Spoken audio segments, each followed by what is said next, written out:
আসসালামু আলাইকুম ওয়া রাহমাতুল্লাহ। আমার কথা শুনবার জন্য আমন্ত্রণ জানাচ্ছি। বাংলাদেশ এবং ভারতের মধ্যে সীমান্ত বিরোধ আছে।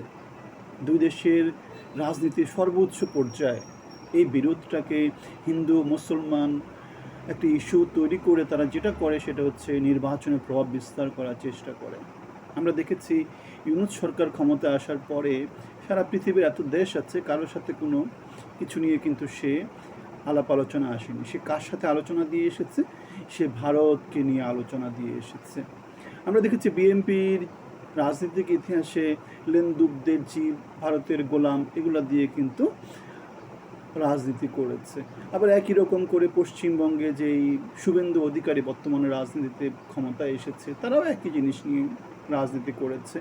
জনগণ যেহেতু সীমান্ত শেয়ার করে সবচেয়ে বেশি এলাকা, পশ্চিমবঙ্গ, আসাম, ত্রিপুরা এবং বাংলাদেশ, সুতরাং এই এলাকাগুলোতে হিন্দু মুসলমানের যেহেতু ভোটের একটা বড় একটা ব্যাংক আছে, সুতরাং হিন্দু মুসলমানই বড় ভোট ব্যাংকটাকে প্রভাবিত করার জন্যে তারা এরকম অস্থিতিশীল নানা রকমের কার্যক্রম হাতে নেবে, সীমান্তে নানা রকমের বিরোধ করবে, গুলি করবে, জনগণকে নানা রকমভাবে বায়াস করার চেষ্টা করবে এবং ভোট ব্যাঙ্কগুলো ক্যাপচার করার চেষ্টা করবে। সুতরাং বাংলাদেশ এবং ভারতের মধ্যে আমরা সীমান্তে যা কিছু দেখি সব কিছু হচ্ছে কি দুই দেশের আসলে রাজনীতিতে কারা আছে তাদের অসাধু উদ্দেশ্যে এই কাজগুলা হয়।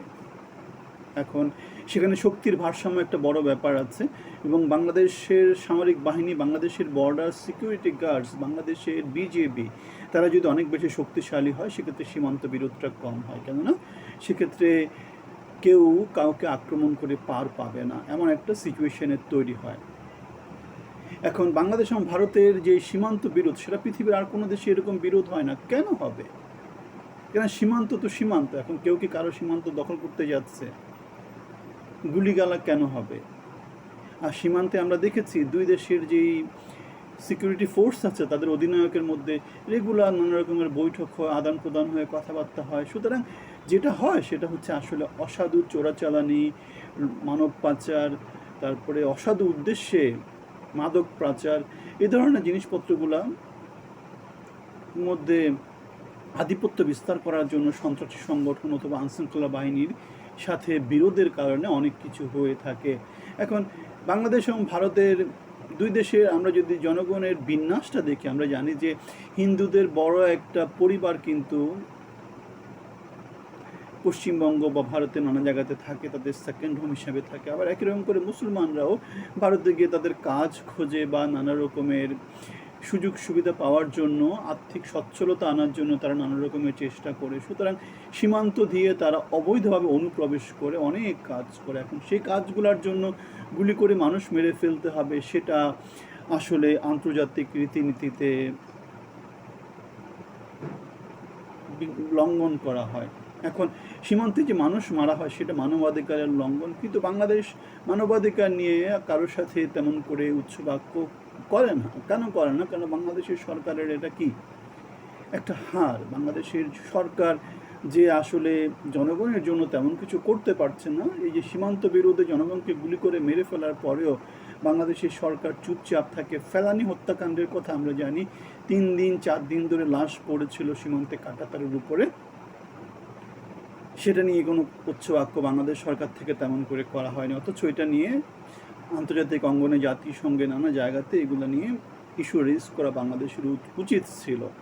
বাংলাদেশের জন্য যেটা শঙ্কার কথা সেটা হচ্ছে বাংলাদেশের জনসংখ্যা, বাংলাদেশের জনঘনত্ব দিন দিন বাড়তেছে। সুতরাং এরশাদের আমলে বাংলাদেশে যেই জনসংখ্যা নিয়ন্ত্রণে যেই জন্ম নিয়ন্ত্রণ পদ্ধতি কার্যকর ছিল সেই জিনিসটা বাংলাদেশ সরকার কেন যে অ্যাক্টিভ করছে না সেটা আমরা জানি না। আমাদের কাছে যেটা মনে হয় বাংলাদেশের সরকারের কাছে মাথা গোনাটা হচ্ছে গিয়ে অনেক গুরুত্বপূর্ণ একটা ব্যাপার।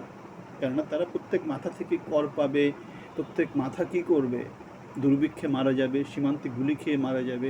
কিন্তু যদি সাকসেস হয় সেক্ষেত্রে দেশের জন্য হাজার হাজার লক্ষ লক্ষ টাকা বিদেশ থেকে রেমিটেন্স আকারে পাঠাবে, অথবা গার্মেন্টসে কী করবে? রক্ত বিক্রি করবে। সুতরাং জনগণকে জনসম্পদ হিসেবে তৈরি করার সেই চেষ্টাটা বাংলাদেশের সরকারের মধ্যে আমরা দেখি না।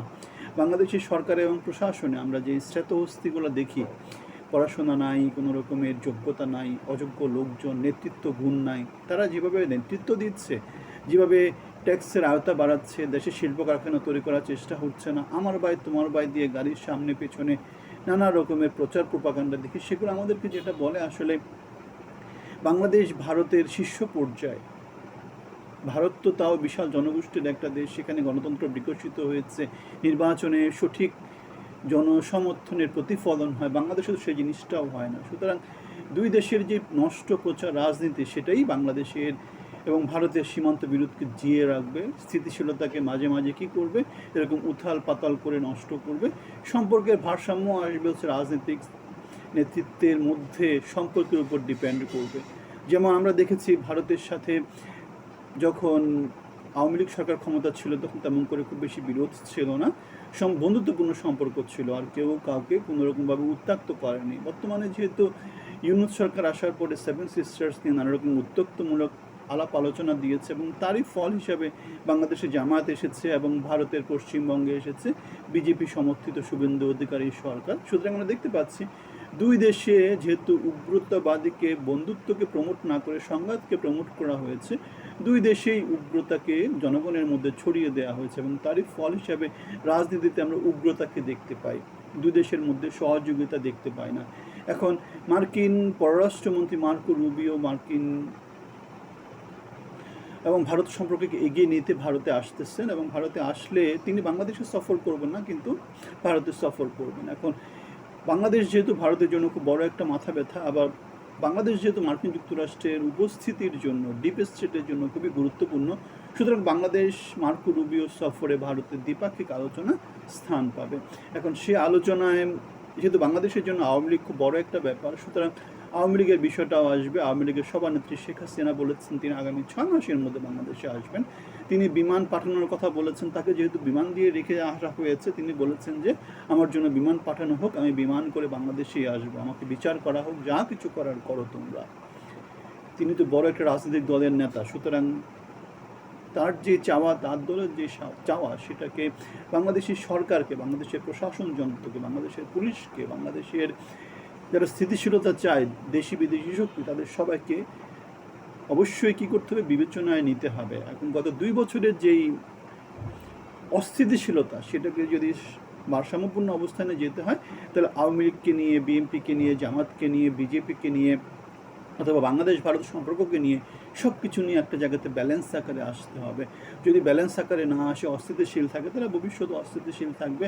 আলটিমেটলি ঘোলা পানিতে অনেকেই কী করবে, মাছ শিকার করার চেষ্টা করবে, এবং সেই মাছ শিকার করতে গিয়ে অসৎ উদ্দেশ্য চারিতর্থ করবে। আলটিমেটলি দুই দেশের মানুষজন কী হবে, পারস্পরিক স্বার্থ সংঘাতে যাবে, এবং দুই দেশে একটু একটু করে অনেক কিছু হারাবে। যেমন চিকিৎসার সুবিধা যেহেতু লিমিটেড হয়ে গেছে, বাংলাদেশ থেকে চিকিৎসা বিষয়গুলো এখন কম দেওয়া হচ্ছে, ভারতের পশ্চিমবঙ্গে বাণিজ্য কম হচ্ছে, বাংলাদেশ থেকে রুগী কম যেতে পারছে।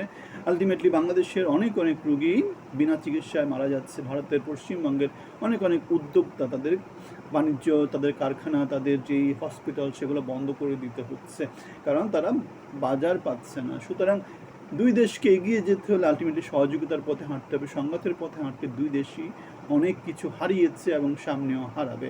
এখন সর্বোচ্চ পর্যায়ে যারা আছে, তাদেরকে আসলে খোলা মন নিয়ে আলোচনা আসতে হবে। রাজনীতি করতে গিয়ে এখন দুই দেশই উগ্রবাদী দল ক্ষমতায় গিয়েছে, দুই দেশের সীমান্তে উগ্রবাদিতা এখন ছড়িয়ে পড়েছে। এখন সামনে কি হয় সেটা আমরা দেখতে চাই।